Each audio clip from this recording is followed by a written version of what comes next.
అదే RTV app వార్తల్ని క్షణాల్లో చదివే అవకాశం ఉంటుంది. ఒక న్యూస్ పేపర్, ఒక టెలివిజన్ ఛానల్ మీ చేతుల్లో ఎప్పుడూ ఉంటాయి. అందరూ నమస్కారం. వచ్చే నెల మార్చి 3వ తేదీన మన ప్రీతం నాయకులు వైఎస్ జగన్మోహన్ రెడ్డి గారు రాష్ట్ర ముఖ్యమంత్రి వర్యులు సిద్ధం సభకి అద్దంకి కాన్స్టిట్యున్సీలో మేదరమెట్ల హైవేలో ఈ సిద్ధం సభ జరుగుతుంది. ఈ కురుక్షేత్ర యుద్ధంలో మన ప్రీతం నాయకులు జగన్మోహన్ రెడ్డి గారు అర్జునుడిలాగా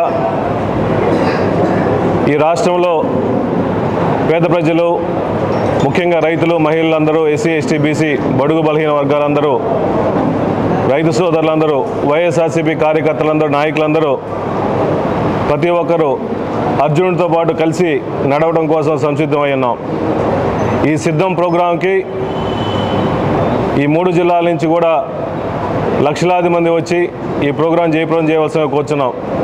ముఖ్యంగా దర్శి నియోజకవర్గం నుంచి సుమారుగా 20 నుంచి 25 వేల మంది జనాభా సిద్ధం ప్రోగ్రాం రావడం కోసం, జగన్మోహన్ గారు సభని జయప్రదం చేసుకోవడం కోసం, జగన్మోహన్ గారితో పాటు మేము నడవడం కోసం, జగన్మోహన్ గారితో పాటు పాదయాత్రలు నడిచిన వాళ్ళు, ఓదార్పయాత్రలు నడిచిన వాళ్ళందరూ కూడా ఆయనతో పాటు కలిసి ఆయనతో పాటు నడవడానికి కూడా సంసిద్ధంగా ఉన్నామని చెప్పి కార్యకర్తలందరూ చెప్పడం నిజంగా సంతోషంగా ఉంది. ఈ రాష్ట్రంలో మాట మీద నిలబడే వ్యక్తి ఆ రోజు రాజశేఖర్ గారి తర్వాత మళ్ళీ మన ముఖ్యమంత్రి వైఎస్ జగన్మోహన్ తప్ప ఇంకెవరు లేదని చెప్పి సభాముఖంగా తెలియజేస్తున్నా.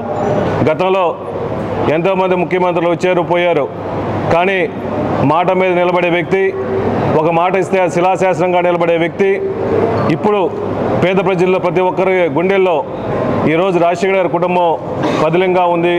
ప్రతి గుండెల్లో వైఎస్ఆర్ కుటుంబం ఎందుకు ఉందంటే ఆ కుటుంబం ఎప్పుడు మాట మీద నిలబడతారు కాబట్టి అందరూ రాష్ట్ర ప్రజలు మొత్తం నమ్ముతున్నారు.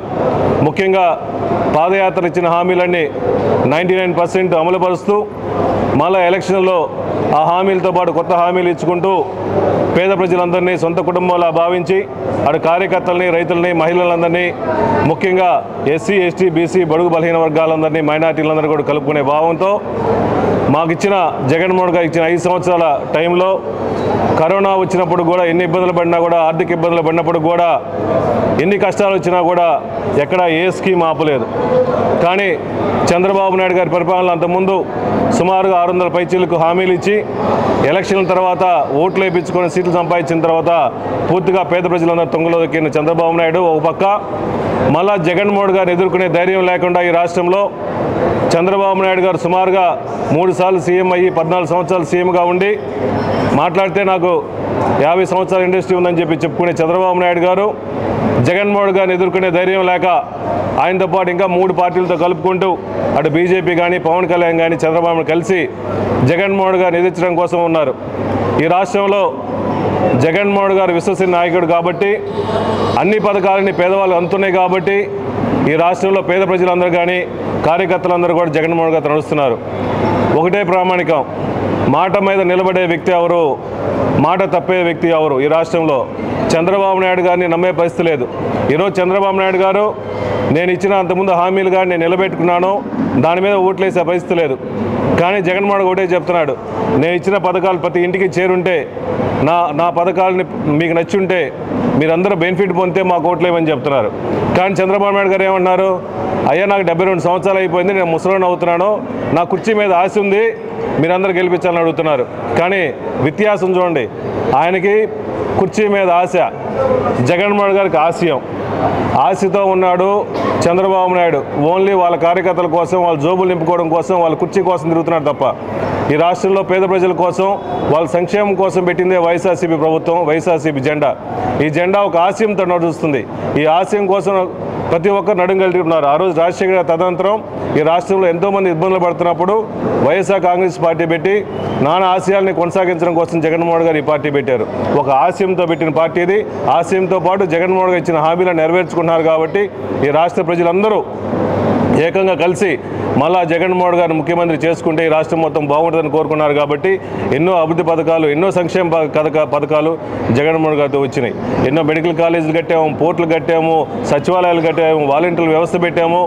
ప్రతి ఒక్కరికి ఇచ్చిన హామీలను ప్రతి అకౌంట్లో సుమారుగా ప్రతి మహిళలు కూడా ఈరోజు ఆసరా ద్వారా సుమారుగా 25,000 కోట్ల రూపాయలు ప్రతి అకౌంట్లో ఆసరా ద్వారా మహిళలందరికీ రాష్ట్రంలో వచ్చినాయి.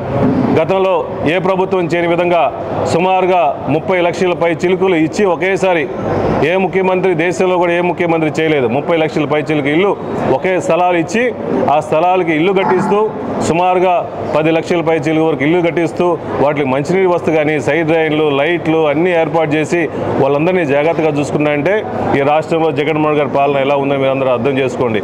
అటు సంక్షేమం, ఇటు అభివృద్ధి 2 విధాలుగా డెవలప్ చేసుకుంటూ ఈ రాష్ట్రంలో అందరినీ కాపాడుకుంటున్నారు. కాబట్టి ఎక్కడ పోయినా, ఏ గ్రామానికి పోయినా, ఎక్కడ పోయినా మేము ఈసారి జగన్మోహన్ గారికి ఓట్లు వేస్తాము, ఆయన ఉంటే రాష్ట్రం మొత్తం డెవలప్ అయింది, ఆయన ఉండటం వల్ల పేదవాళ్ళందరికీ 3 పెన్షన్, ముసలిళ్ళందరికీ పెన్షన్లు వస్తున్నాయి, అన్ని అభివృద్ధి పథకాలు అమ్మఒడి కానీ విద్యా కానుక కానీ వస్తున్నాయి.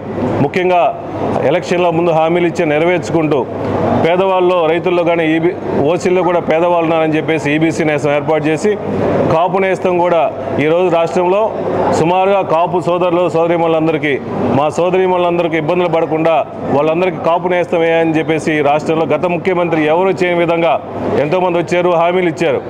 కానీ ఎలక్షన్లప్పుడు కాపు నేస్తం హామీ లేకపోయినా కూడా అందరి కాపు సోదరీమణులందరినీ జాగ్రత్తగా చూసుకొని అన్ని కులాలని, మతాలకి, పార్టీలకు అతీతంగా ఈ రాష్ట్రంలో అభివృద్ధి చేస్తున్నారంటే అది ఓన్లీ జగన్మోహన్ గారి పుణ్యం అని చెప్పి సభాముఖంగా తెలియజేస్తూ ఈ సిద్ధం ప్రోగ్రాంకి 3వ తేదీ మధ్యాహ్నం 12 గంటలకి మన దర్శి నియోజకవర్గం చుట్టుపక్కల ప్రాంతాల్లో అందరూ కలిసిమెలిసి సుమారుగా 20 నుంచి 25 మంది జనాభా వెళ్తారు. కాబట్టి అందరు కార్యకర్తలందరూ, నాయకులు, రైతు సోదరులు, జగన్మోహన్ గారి అభిమానులు, రాజశేఖర్ గారి అభిమానులు అందరూ వచ్చి ఈ ప్రోగ్రాం జయప్రదం చేయవలసిందిగా కోరుచున్నాం.